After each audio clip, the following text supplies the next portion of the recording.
itu. Tak watak. Gigi ori lah. Kalau gigi palsu lagi-lagi lah tak watak. Nah. Misalnya kita kata isteri ni, suami kata ni, dia kata yang tolong cabut gigi abang ni. Itu pun ada wudu. Nah, isteri pegang gigi cabut waktu ambil basuh luar. Gigi dia tak masuk lah tarik kulit dia. Jadi kita lelaki sentuh bulu, rambut, kuku, gigi, tulang, kalau ada tulang kan. Misalnya, tak patah wudu. Katalah seorang perempuan ni, dia patah tangan. Misalnya. Bila patah tangan, tulang tangan ni keluar. Kita pegang tulang, tak apa. Jangan sentuh dengan isi.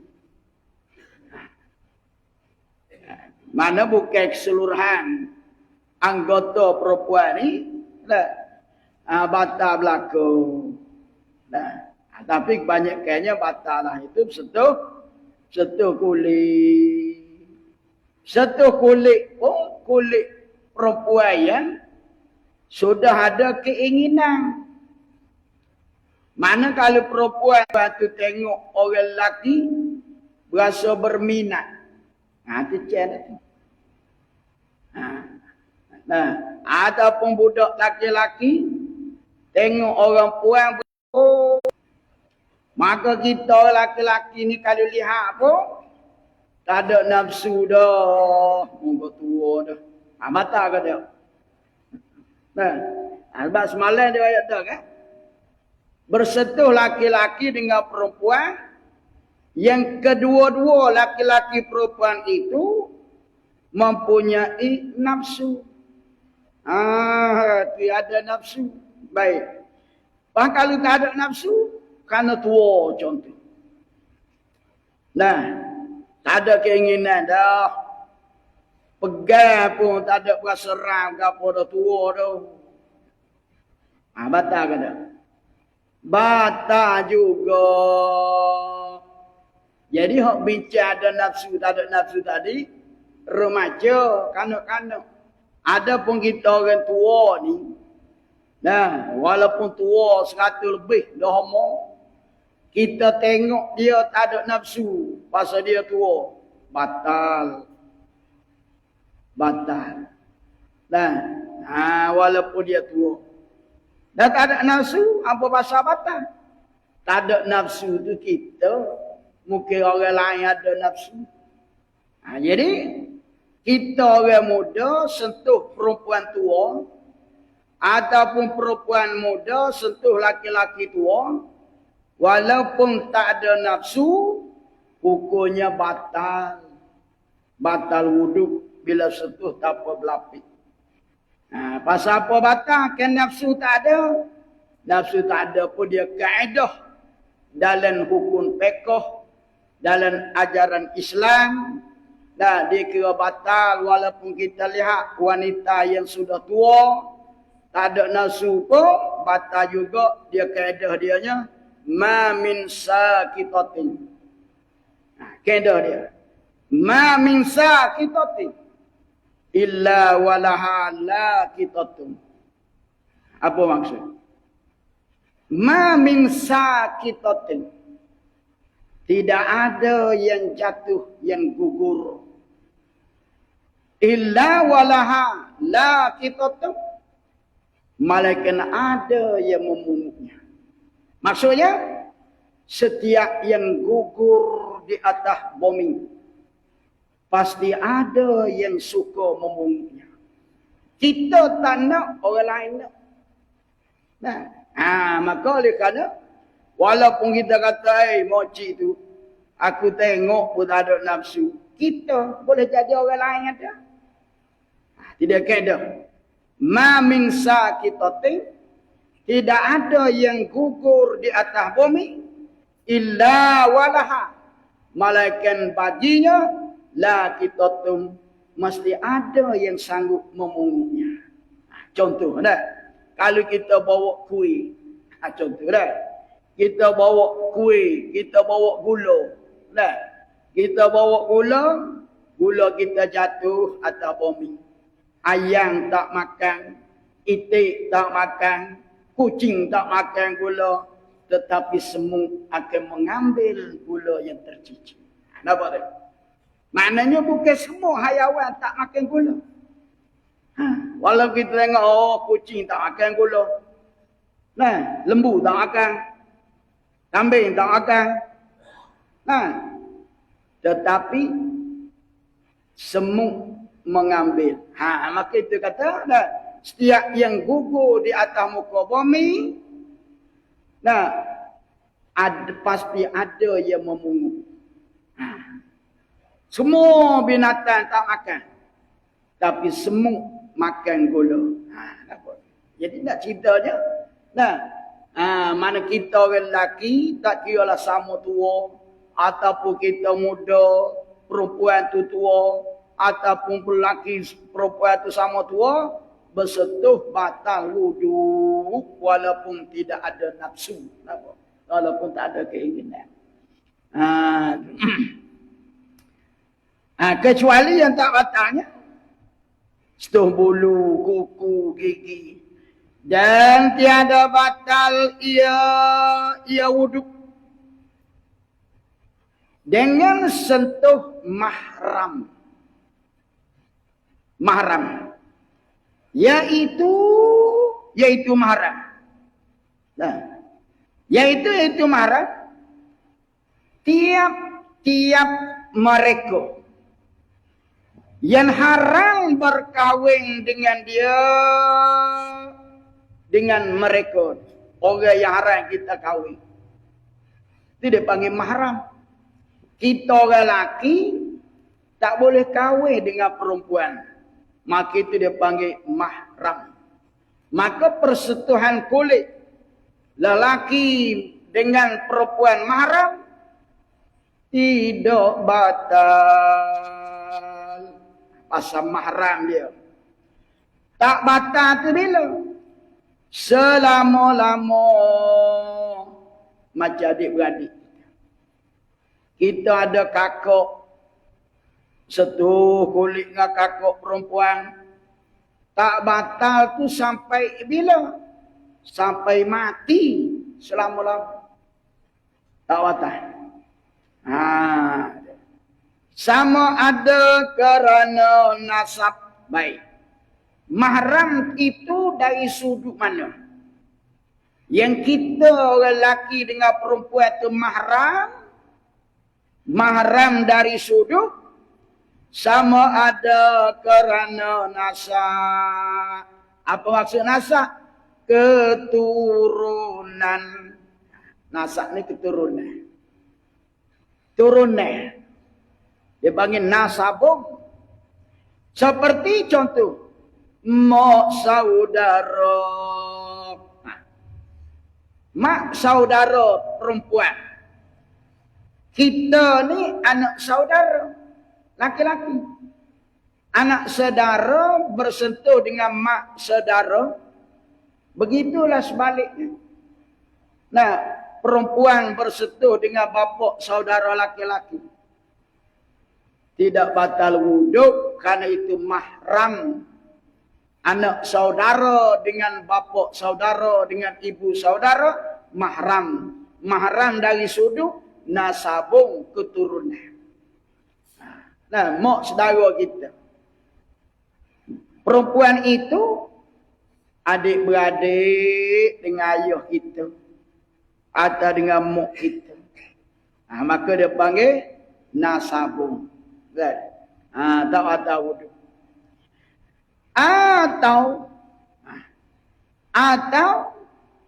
Atau ni arah ataf kepada kerana. Maksudnya sama ada kerana menyusu. Maknanya kita laki-laki dengan si perempuan itu boleh jadi mahram dengan sebab menyusu. Orang panggil adik-beradik susu. Seperti contoh, saudara sesusu. Saudara sesusu. Contoh gini ya. Kita ambil sana. Kita ni seorang laki-laki. Mak kita menyusu seorang kanak-kanak perempuan yang bukan anaknya. Nah, jadi asalnya kita dengan perempuan tu bukan mahram, boleh kahwin. Tapi semenjak perempuan tu kecil, mak kita ni menyusu dia. Maka jadilah budak perempuan itu anak susu kepada mak kita. Maka jadilah saudara susu dengan kita. Maka haralah kita tak boleh kahwin, maka sentuh air semaya tak patah. Dia panggil adik-beradik susuan. Adik-beradik susuan. Asalnya tak ada kena-mengena. Kita dengan perempuan itu tak jadi apa pun. Tapi oleh kerana perempuan itu menyusu dengan mak kita, ataupun kita laki-laki yang menyusu dengan mak perempuan, maka jadilah kita ni adik-beradik susuan. Tak batal. Tak batal adik-beradik susu. Tak boleh kahwin. Jadi mahram. Atau arang atas lagi. Atas pada kerana nasab. Atau boleh jadi mahram. Atau kerana berambil-ambilan. Berambil-ambilan. Sebab berambil-ambilan. Seperti, contoh. Seperti anak tiri.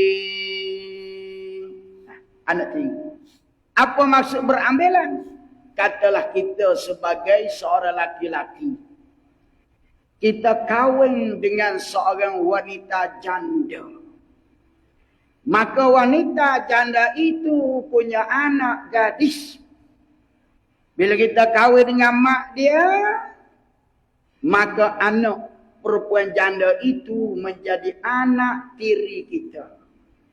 Maka ketika tu, anak tiri kita tu, dia jadi mahram dengan sebab berambil-ambilan. Berambil itu maksudnya, kita kahwin dengan mak dia. Kalau kita tak kahwin dengan mak dia, kita tak boleh sentuh, batal. Sebab kita kahwin dengan mak dia, maka jadilah dia. Anak perempuan dia panggil anak tiri. Kalau anak lelaki kan anak lelaki tiri. Itu dipanggil berambil-ambilan.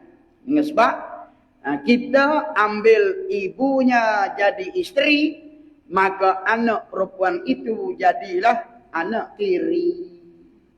Maka tak ada. Berambil-ambilan. Seperti anak tiri. Tidak panggil berambilan ni banyak. Kita dengan anak tiri, ataupun kita dengan ibu mertua, ibu bapa mertua, itu dia panggil berambilan belaka. Asal kita boleh kahwin dengan perempuan tu. Tapi dah kita kahwin dengan anak dia, jadilah perempuan itu ibu mertua. Tak batal semaya menantu bersentuh dengan ibu mertua, bapa mertua. Tak batal. Itu dia panggil berambilan. Dulu batal. Dah jadi mak mertuaku, maka tak batal. Gitu. Dan bersalahan saudara isteri. Saudara isteri, adik-beradik isteri kita. Dan mak saudaranya isteri, maka batal wuduk dengan sentuh akan mereka itu. Mereka itu mana? Saudara isteri dan mak saudara je isteri. Contoh, kita kahwin dengan Siti Aminah, maka Siti Aminah jadilah isteri kita.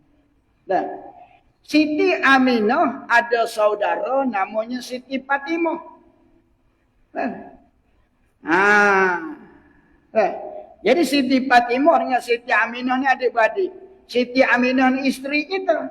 Siti Fatimah tu adik-beradik isteri kita. Kita tak boleh kahwin dengan dia. Selagi kita tak bercerai dengan Aminah, tak boleh kahwin dengan adik ipar. Walaupun tak boleh kahwin, wudu tetap batal. Jangan kita berasa, tak batal lah wudu sebab aku tak boleh kahwin dengan adik ipar. Itu tak boleh kahwin ni, dia panggil haram sementara. Kita tak boleh kahwin dengan kak ipar. Sementara kita kahwin dengan adik-beradik dia. Kalau kita bercerai dengan adik-beradik dia, habis edah, boleh kahwin dengan saudara Siti Fatimah. Jadi wudu tetap batal walaupun kita tak boleh kahwin. Itu dia panggil saudara isteri dan mak saudaranya isteri, mak saudara. Adik-beradik mak saudara isteri kita. Mak saudara dia. Walaupun kita haram kahwin dengan ibu saudara kerana dia ni saudara ibu saudara isteri, tapi wudu tetap batal. Dan keempat. Jadi itulah antara asbab-asbab dia boleh batal wudu. Seorang laki-laki bersentuh dengan perempuan yang bukan mahram, bersentuh dalam keadaan tidak berlapis. Jadi hukum tidak boleh. Keempat, menyentuh kubur manusia. Kubur manusia ni, kubur kita lah. Kan kita manusia kan. Kadang nampak kubur orang. Hak orang pun tak boleh tahu, hak kita pun tak boleh tahu. Kemaluan. Kubur-kubur ni kemaluan. Kubur kemaluan buang air kecil. Kita setuh kubur manusia. Sebab apa dia apa nak? Kubur manusia atau halaqah duburnya manusia. Gapo dia halaqah? Bulatan dubur. Halaqah ni bulatan dubur. Dubur ni laluan buang air besar. Dubur-dubur ni tempat buang air besar. Jadi kita ada wudu.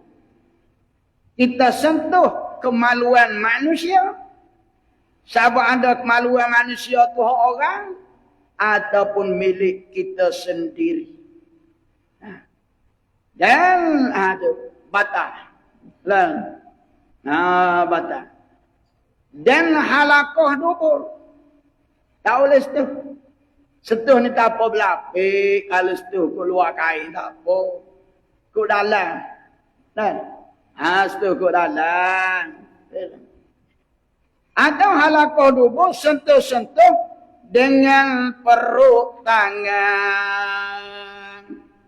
Atau dengan perut jari tangan. Perut. Tahu perut. Tangan kita ni ada dua belah. Ada tangan belah kanan, ada tangan belah kiri. Maka perut ni anggota yang rapat-rapat. Tapak belah kanan rapat dengan belah kiri, itulah dikatakan perut. Contoh kita tak gini lah. Ni kita apa ni? Hak rapat ni pun. Hak rapat ni. Hak rapat ni. Hak tak rapat bukan perut. Bila bukan perut tak batal.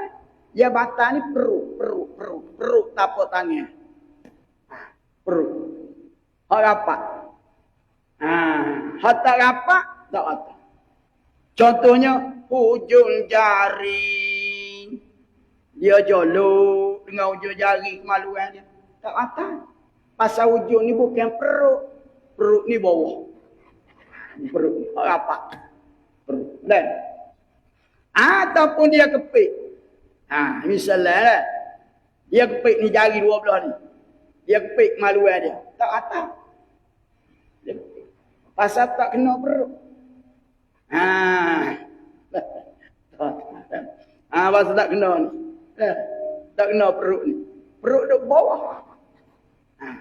Tapi tak sudah setuh lah. Kata lajuk tersasu. Dia kepik kan. Itu benda lah. Perut aja perut. Jadi perut dua belah ni. Tak kira lah kita orang lelaki baik, orang perempuan baik. Bila sentuh, tanpa berlapik. Jadi kalau kita tak nak bagi apa ni batal. Kalau salah suruh gata ke dalam kain. Nah. Suruh gata. Garu lah. Garu ke belakang. Garu lah. Garu ke belakang sikit. Garu. Jangan garu ke tapak ke belakang. Garu. Baik. Tapak je. Tapak ni orang rapat. Orang rapat ni dia panggil perut. Dan dia kata menyentuh kubul manusia atau halakoh. Kubul kemaluan buang air kecil. Halakoh dubur, bulatan dubur, kawasan dan buang air besar. Sentuh tu dengan perut tangan. Sebab apa dia sebut perut tangan? Dah. Sebab apa? Maknanya dia perut tangan. Kalau setengah perut ngetapak kaki tak boleh. Dia suruh kata kagu ngetapak kaki sikit pun. Tak apa kaki. Tapak tangan tak boleh.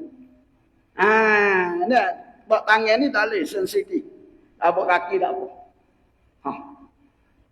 Dah kita sayang. Nak garu dengan tapak tangan takut patah. Garu dengan tapak kaki 12 suruh. Tak apa. Tapak kaki tak apa. Dengan tiada berlapik. Sentuh pula kubul manusia. Kenapa dia sebut kubul manusia? Maknanya kalau sentuh kubul binatang tak batal. Apa tu? Dia sebut manusia. Nah, misalnya kita lalu ke tepi, ke belakang lembu. Kita ada wuduk. Tengok ada perah duk punggu lembu kita duk. Gosok punggu duk basuh punggu lembu. Nah, tak batal sebab itu binatang. Dan tidak batal. Dia kata kubul manusia. Hak binatang tak batal. Sebab tu kita boleh lihat kemaluan binatang tidak haram. Maka oleh kerana tengok malu binatang tidak haram, sebab tu lembu tak wajib pakai sarung. Kita boleh tengok. Kenapa tu? Jadi kalau tak ada apa, kita boleh tengok kemaluan lembu. Tengok kemaluan orang berdosa. Tengok kemaluan lembu tak berdosa. Sebab lembu tak wajib pakai seluar. Ada pun kita manusia ni wajib tutup aurat. Sebab tu tak boleh mengintai. Dia kata tapak tangan dia ni ada ismayan. Dia setuh kemaluan binatang. Maka tidak batal. Dia batalnya setuh kemaluan manusia. Sama ada manusia tu orang lain ataupun dia sendiri. Baik. Tapi tak batal pun tak sudah setuh. Apa nama hijau pun kita setuh. Dan dengan perut tapak tangan ataupun perut jari. Perut jari ya. Perut bawah. Sama ada kubul dan dubur itu daripada laki-laki atau daripada perempuan. Maknanya kita setengah tapuk. Sama ada kubur dan dubur itu daripada laki-laki atau perempuan, tak boleh. Kita setuh orang pun batal, kita setuh kita sendiri pun batal. Kan? Sama ada daripada dirinya. Diri dia. Hak dia sendiri. Atau daripada orang lain. Dia pergi pegang hak orang. Nah. Tak kira orang lain tu. Ada kata, dan jika daripada kanak-kanak. Kanak-kanak. Kita buat misal contoh. Dah. Seorang ibu. Dia basuh beruk anak dia. Anak kecil. Dah. Anak kecil dia ni kencing dalam pampers. Beruk dalam pampers. Dia pun buka pampers, dia basuh. Dia ada wudu. Dia basuh tubuh anak dia. Basuh kemaluan anak dia. Batal wudu ibu. Batal. Walaupun anak tu masih kecil. Pasal tu kemaluan. Kena hati-hati. Ini banyak orang puan. Kadang-kadang dia tak perasan. Dia ada wudu. Kadang-kadang tapuk tangan dia ni. Dia sentuh kemaluan anak dia. Tujuan apa dia sentuh kemaluan anak kecil yang pakai pampers? Dia nak test. Anak aku ni kecil ke belum? Nah, dia ada ismaya. Dia masukkan jari di dalam pampers. Kat tubuh anak dia. Dia pun gosok. Dia buat tubik. Dia jamu. Dia kata belum kencing. Ismaya tu batal walaupun anak kita tak kencing. Pasal kita kestuh maluan. Dia bawa anak pergi masjid. Anak bawa pergi masjid. Dia nak tahu anak dia kecil tak kecil, dia masukkan jari ke dalam pampers anak dia. Dia setuh kat kemaluan anak dia. Dia kata tak kecil lagi, kering lagi, tak basah-basah. Betul lah kering pun, bak wuduk terbatal. Kena beringat. Kena hati-hati. Itu lama orang puan terlupa tu. Dia ingat setuh kemaluan budak tak batal sebab budak tak kecil. Bukan sakit lagi kemaluan tu. Bila setuh kemaluan, batal. Dan walaupun anak kita tak kecil pun, kita setuh kemaluan dia. Jadi kata jika daripada kanak-kanak. Dan orang mati sekalipun.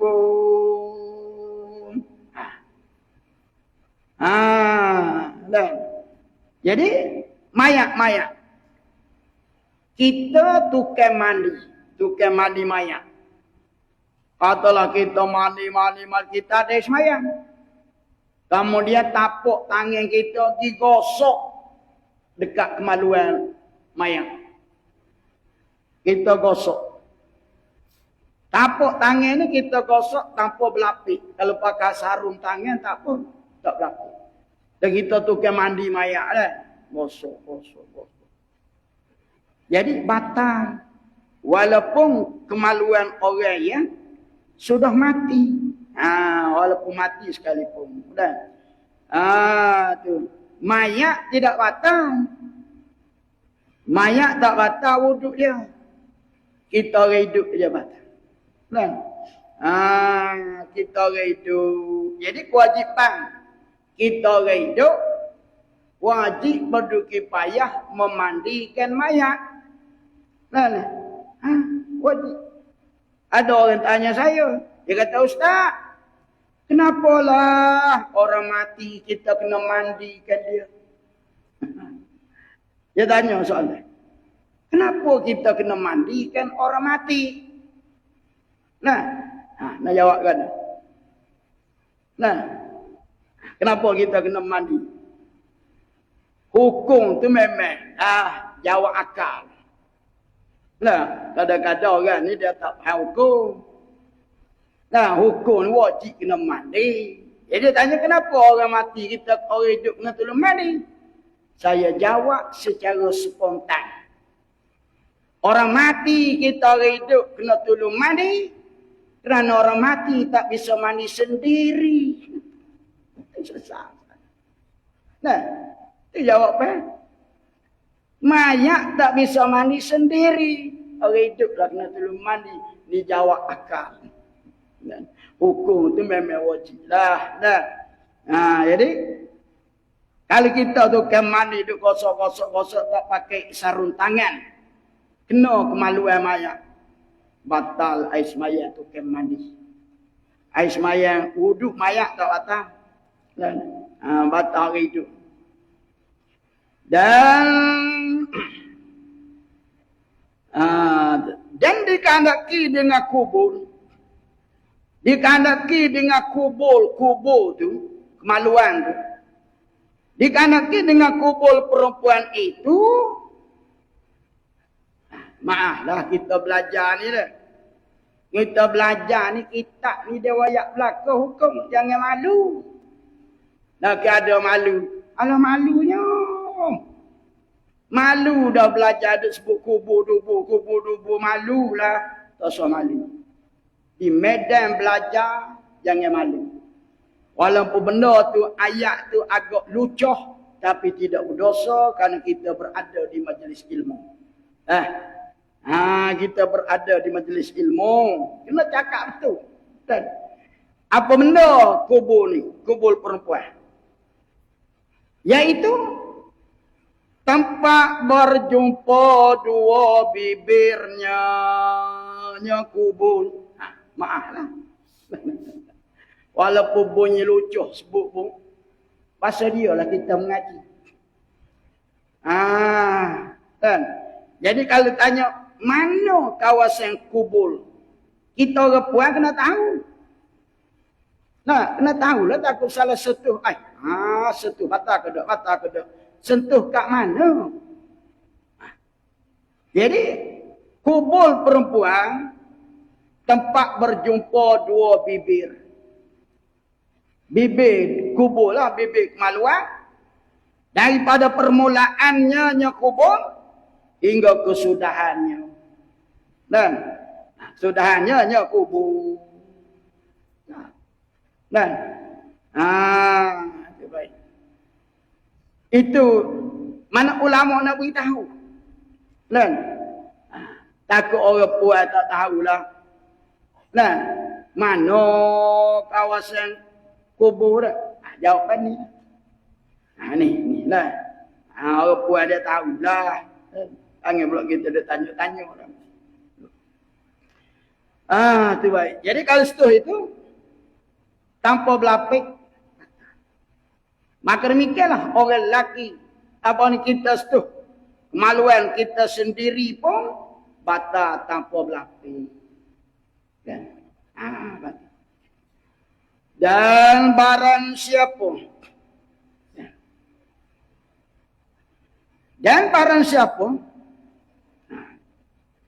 dan barang siapa tanggal wuduknya barang siapa haramlah atasnya barang siapa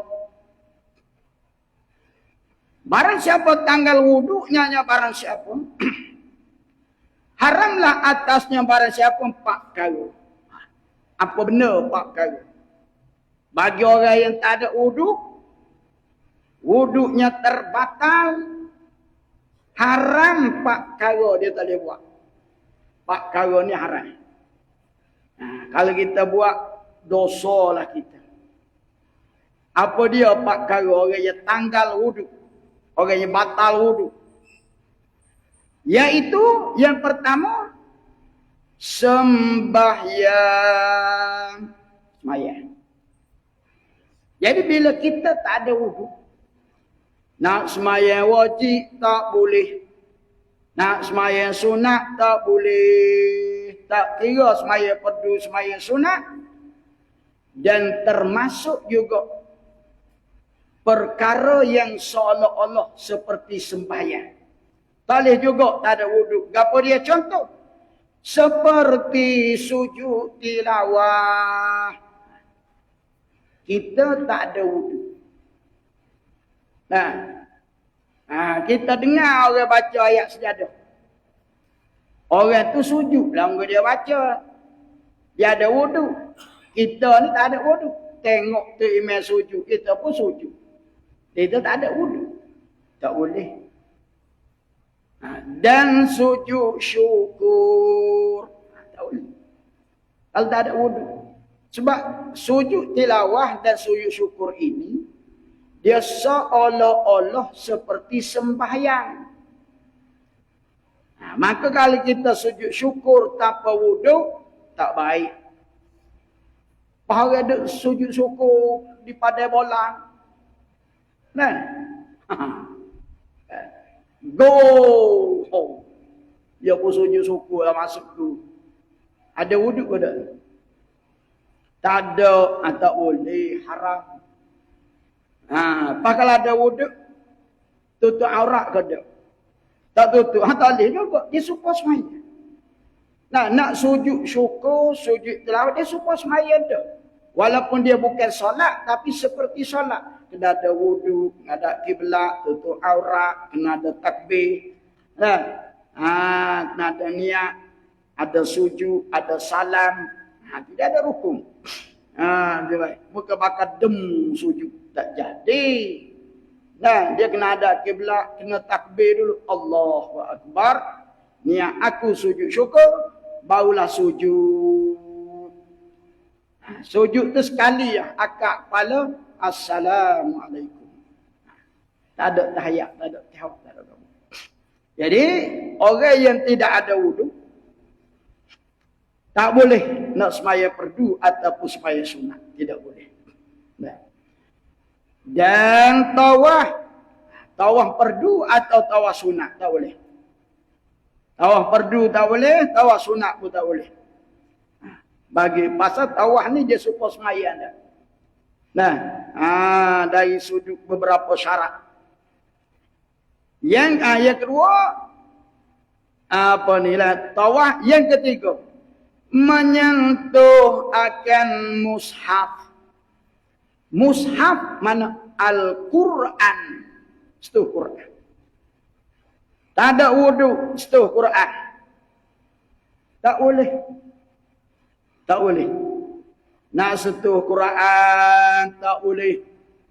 Nak setuh rehal, tak boleh. Ada Quran atas rehal. Quran tu duduk atas rehal. Tak boleh. Kena meliakan Quran. Kan?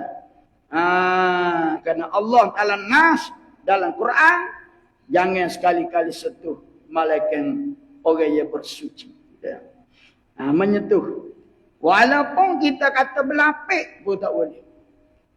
Quran kita letak kertas tisu, kita setuh berlapik dengan tisu, tak boleh. Dia panggil setuh juga. Itu tak boleh. Dan menanggung mushaf. Apa maksud menanggung? Membawa. Menanggung ini membawa Al-Quran. Kita tak ada wudu.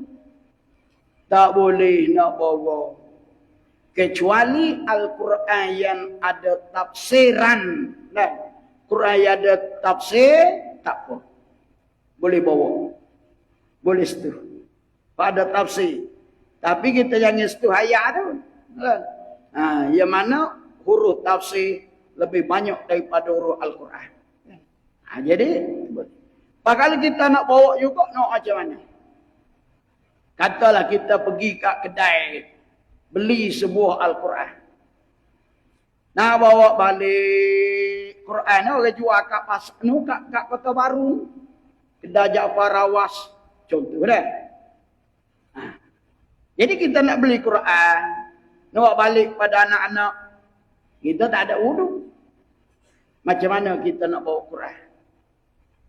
Nak bawa Quran, awak naik atas kereta, daripada kereta nak bawa naik kat rumah. Nak bawa macam mana kalau tak ada wudu?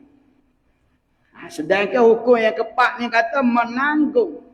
Menanggung ni, kita pegang tangan ataupun junjung tak kepala ataupun bubuh dalam beg sangkut kat bahu kat lengan, menanggung. Duk tubuh kita tu dia panggil menanggung.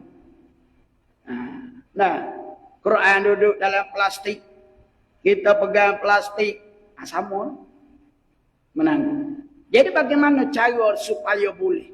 Tak ada ke cara supaya kita boleh bawa Quran yang kita beli kat kedai, nak balik kat rumah kita dah tak ada wuduk. Jadi kalau kita nak bawa Quran tanpa wuduk, Quran tu duduk dalam beg, dalam plastik, dalam karung, boleh kita bawa dengan cara ada barang lain bersama Al-Quran. Walaupun sebatan balpen. Tahu? Kita ni nak bawa Quran, air semai tak ada. Bayar-bayar duit. Penjual ni holok Quran kita dalam beg plastik. Maka kita nak pegang beg plastik kita tak ada wuduk. Supaya membolehkan kita bawa, kita pegang beg, kita letak sesuatu barang bersama. Paling minimal kita kata sebatan balpen. Kita ambil balpen, kita letak dalam beg sama Quran. Maka orang tanya bawa apa tu? Bawa barang. Barang apa? Pen. Balah Quran. Nak cumi mata kau. Kalau kita beli surat khabar, letak surat khabar dalam beg. Seolah-olah kita bawa surat khabar, bukan bawa Al-Quran. Tika tu harus. Boleh. Kita letak sesuatu. Letak dalam biar duduk sama dengan Al-Quran. Seolah kita mau bawa barang, bukan mau bawa Al-Quran. Jadi kalau tak ada barang, tentu orang panggil bawa Quran. Ini tu tak boleh. Itu cara nak memboleh. Kecuali dalam keadaan darurat. Kalau dalam keadaan darurat, boleh kita ambil Quran tanpa wudu dengan niat nak menyelamatkan Al-Quran daripada kerusakan. Contohnya, kita pergi tempat pembuangan sampah. Kita lalu tempat pembuangan sampah. Tiba-tiba kita lihat sebuah Al-Quran yang rusak, yang buruk. Ada orang buat sampah, longgukkan sampah. Maka tak boleh. Walaupun buruk pun haram kita buat Al-Quran. Selagi nama Quran, walaupun buruk tak boleh baca pun, dia tetap Al-Quran. Nampak macam mana? Jadi bila kita lihat Al-Quran di tempat longgukkan sampah, kita tak ada wuduk, kita boleh ambil tanpa wuduk, dengan niat nak menyelamatkan Quran daripada kena kotoran, daripada tertimbus oleh sampah-sampah yang lain. Kita ambil Quran yang atas himpunan sampah, kita letak di satu tempat yang selamat, maka kemudian kita ambil wudu, maka barulah kita ambil bawa balik ke rumah, bawa hantar kat masjid ke mana. Pasal kalau kita nak nanti, Quran ni orang buat kat tong sampah. Kalau kita pergi ambil wudu, kemungkinan ada orang lain buat sampah di atas Al-Quran. Maka tertimbuslah Quran di bawah sampah. Maka itu haram, tak boleh. Selalu. Ataupun kita lihat Quran ni hanyut air.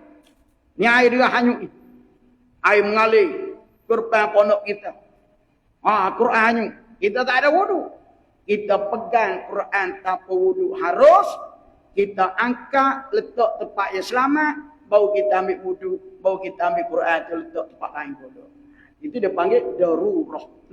Ad-darurah tubihul mahdurah. Bila berlaku darurat, maka yang dilarang itu dibenarkan. Itu je. Jadi kesimpulan bagi kitanya, bagi kita tangga wudu, janganlah sentuh Al-Quran. Walaupun sentuh kulit pun tak boleh. Tak sentuh ayat, sentuh kulit pun tak boleh. Dan kita tak ada wuduk, sentuh kulit pun tak boleh. Sentuh kotak Al-Quran pun tak boleh. Sentuh plastik yang ada Quran kat dalam pun tak boleh. Cara nak memboleh, seperti saya kata tadi lah. Cari sesuatu barang, biar boleh duduk bersama Al-Quran. Jika tu boleh kita bawa ke mana-mana kita nak bawa. Wallahu a'lam, subhanaka la ilma lana illa ma 'allamtana. Wala haula wala quwwata illa billahil 'aliyyil